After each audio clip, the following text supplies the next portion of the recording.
What is landscape photography and how can you progress to become a landscape photographer? In this video I'm taking a humoristic approach to the path most landscape photographers go. Hi, I'm Kim from Landscape to Art and I'm here to help you improve your landscape photography, focusing on your skills as a photographer and less on the gear. And if this is your first time here, make sure you click the subscribe button below. Most landscape photographers start as snap shooters, and this is the first step in this process. You always have your phone video, so you're ready to snap a photo whenever a situation occurs. And if you have a point of shoot camera, you rarely remember to bring it with you unless you're packing or going on a vacation. And you photograph a lot of sunsets because these are the photos that your family and friends give you most credit for.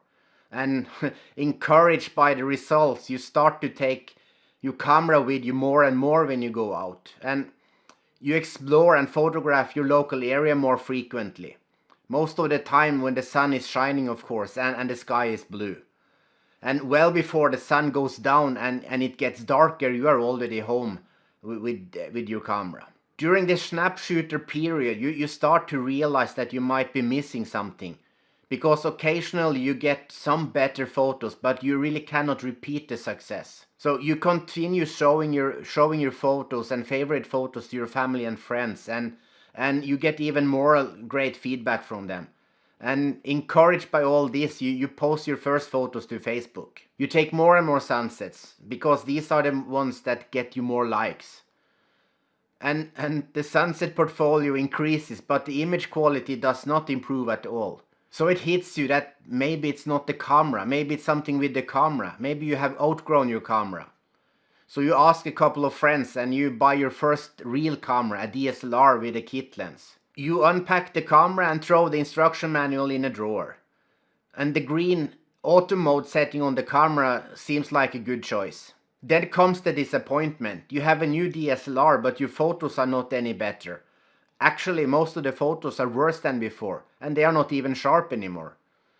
Discouraged by this fact, you stop posting photos on Facebook, and you have realized that there is more to photography than just the camera. And the second step in this journey, you turn into a student mode. But you cannot afford to buy a photography course because you have already spent all your money on a new camera. So you decide to go the free route, which most people do. So once again you spend a lot of time on YouTube watching videos about how to take better photos and which camera settings to use. And for the first time you hear about aperture and shutter speed and ISO and all these things. You're confused and frustrated, but you don't give up. You practice, and after a while you feel more confident using the different camera settings. And as you learn more, you start to experiment with shutter speeds.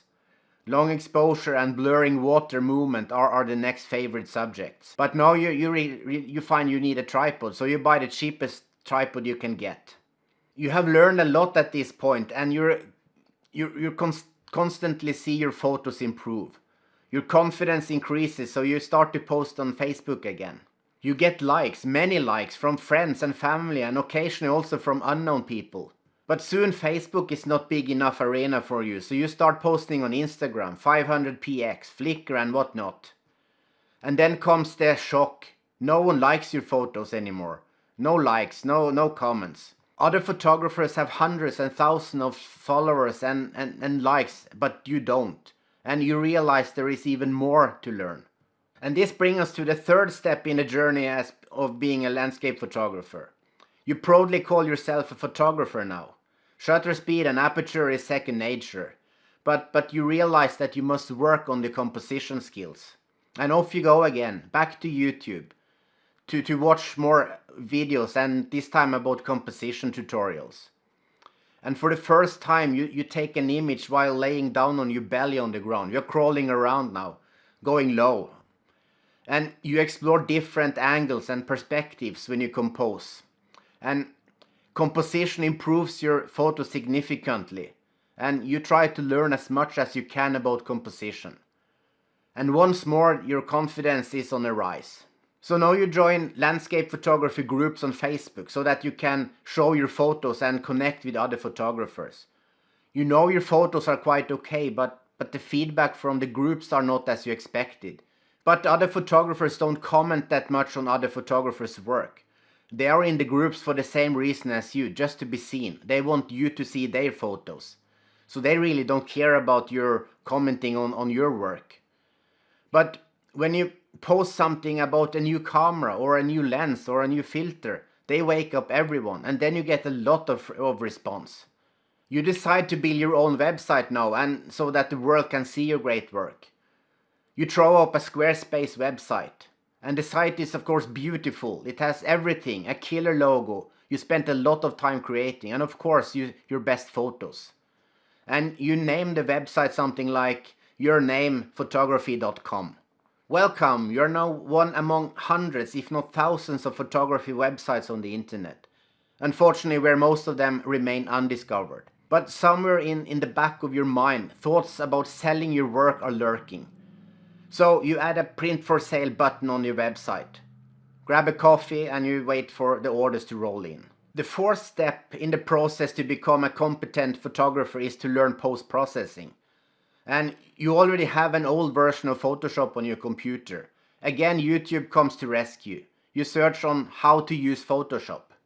But unfortunately, the learning curve for Photoshop seems steep, so you download Lightroom instead.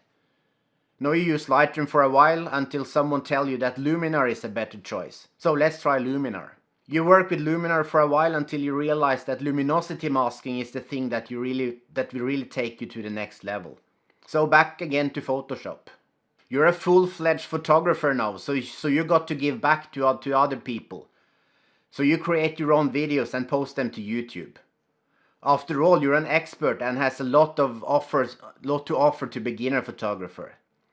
And as a photography teacher, you realize you must have the latest and more expensive gear. You need to upgrade your camera gear. And a new camera means hours spent reading camera reviews. You can't buy anything less than a full frame because you're an expert. And with a full frame camera, you need a sharper and more expensive lens. The next lens is also a great topic for your next YouTube video because lens videos attracts a lot of views, so it's worth it. And once more, you have spent your savings on expensive gear. You're in stage 5 of the journey now and you're really onto something. Your local area and your home country suddenly becomes too small. Nothing more left to photograph there. You want to photograph epic landscapes now all over the world. And off you go to attend a workshop on the other side of the world.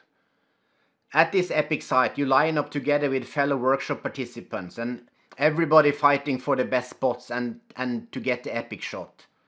You arrive home, edit your photos and post them onto Facebook.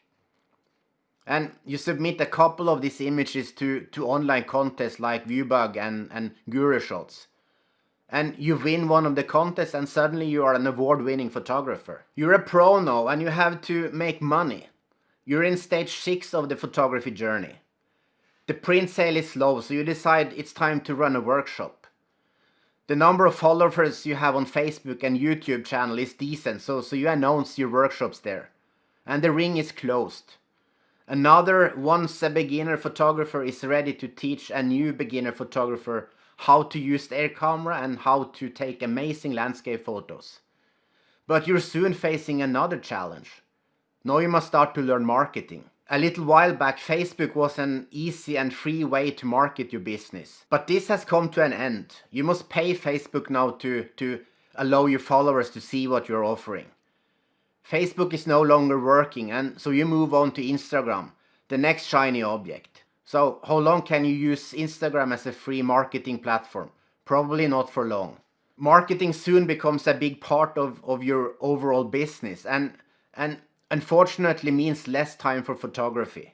How each of us develop as photographers will vary a lot, of course. The majority of photographers will enjoy making landscape photos as a hobby for the rest of their lives. But still, deep inside somewhere, there is a voice whispering, you should sell your image, you should try to make money from your hobby. But for landscape photographers, selling prints seems to be the first and only option to make money. But there are endless opportunities. There are a lot of other ways you can make money from landscape photography. If you're interested, I have made a free PDF with business ideas and you can download it from the section below. And I hope you don't take this too seriously. It was meant as a humoristic way of looking at photography. Thank you so much for watching the video, and as usual, if you have any comments and questions, post them in the comment section below. And until next time, ha det bra, goodbye.